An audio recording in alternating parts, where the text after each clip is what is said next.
You ever stop and think about how a single click can shoot a message across the globe in, like, seconds? It feels like magic, right?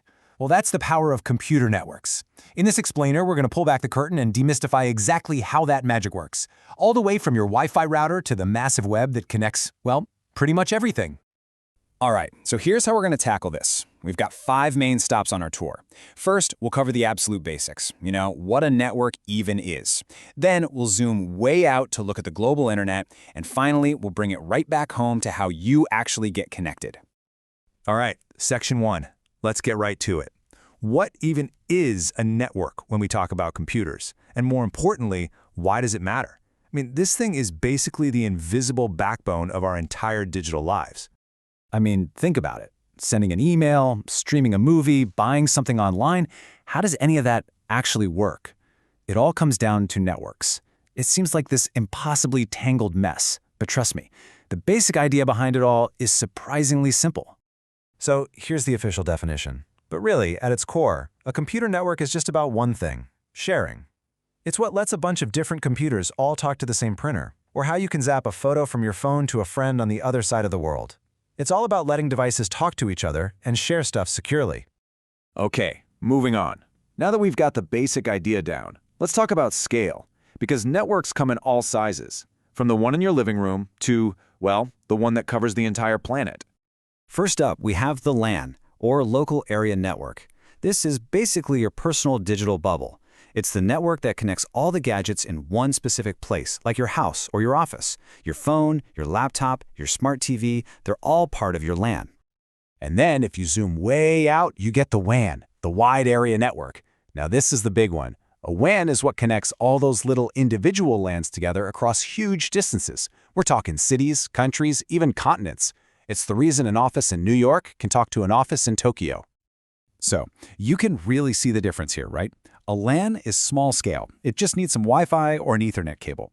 A WAN, though, that's a whole different beast. It connects those LANs using seriously heavy-duty tech like fiber optic cables, satellites, you name it. And this leads us to the biggest WAN of them all, the Internet. You see, the Internet isn't some single magical cloud. It's literally a network of networks. It's the global system that links all those smaller networks together. Okay, part 3. So we know the internet is this giant web of networks. But how does anything actually get from point A to point B? Let's dive into the hardware and the rules of the road that make it all work. Meet the router. This little box is basically the traffic director of the internet. Every piece of data you send is broken up into tiny packets, and the router's job is to look at each one, figure out where it's going, and send it on the best possible path to get there. Okay, so if a router is like a traffic cop for highways between networks, what about the local streets? That's where the MAC address comes in. Think of it as a unique fingerprint burned into your device's hardware. It's how your local network knows to send that cat video to your phone and not, say, your smart toaster. And just to be clear, this data isn't just floating around in the air. It's physically moving through some pretty incredible stuff. We're talking about pulses of light in fiber optic cables under the ocean, radio waves for your Wi-Fi and cell phone, and even microwaves beamed to and from satellites in space. It's wild. All right, let's bring this conversation back to your house. We're now going to look at the building blocks, the stuff you actually deal with when you're trying to get access to the digital world.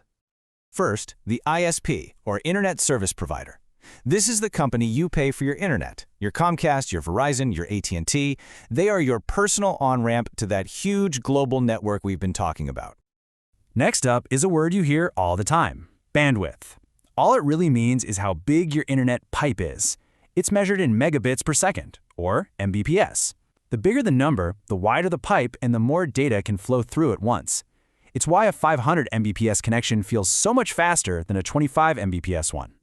And it's important to remember that it's a two-way street. Download is data coming to you, like when you're streaming a movie. Upload is data going from you, like when you're on a video call or posting a photo. For most of us, download speeds are way higher, but if you work from home, that upload speed is absolutely crucial. So how does that connection actually get to your house? Well, your ISP uses one of these common methods. You might have super fast fiber optics, or maybe cable, or even an older ADSL connection that uses your phone line. And of course, there are mobile networks and satellite for when you're on the go or out in the middle of nowhere. All right, final section. Let's talk about the way most of us connect to the web every single day, Wi-Fi. We'll cover how to get online and, just as important, how to do it safely. Connecting to Wi-Fi. I mean, you've probably done this a million times, right? You click the little icon, you find your network name in the list, and you type in the password. It's simple, but what you're really doing is using that password to prove to the router that you're allowed on its network. Now, here's something really important. Not all Wi-Fi security is the same. If you ever see an option for WEP, just don't use it. It's super old and easy to hack. You want to be using WPA2. It's the modern standard that actually keeps your connection private and secure. And one last piece of the security puzzle is the firewall. Think of it like a digital guard or a bouncer at the door of your network. It stands between your safe, local network and the wild, untrusted internet. And its whole job is to watch all the traffic coming and going and block anything that looks shady. So, this all leaves us with a pretty big question to think about. You know, the network isn't just about our laptops anymore. It's in our cars, it's in our refrigerators, it's in our doorbells. So as literally every device becomes a node on this global network, how do we need to change our thinking about privacy and security to keep up? Congratulations on completing the module. Continue learning with Salyvan Academy.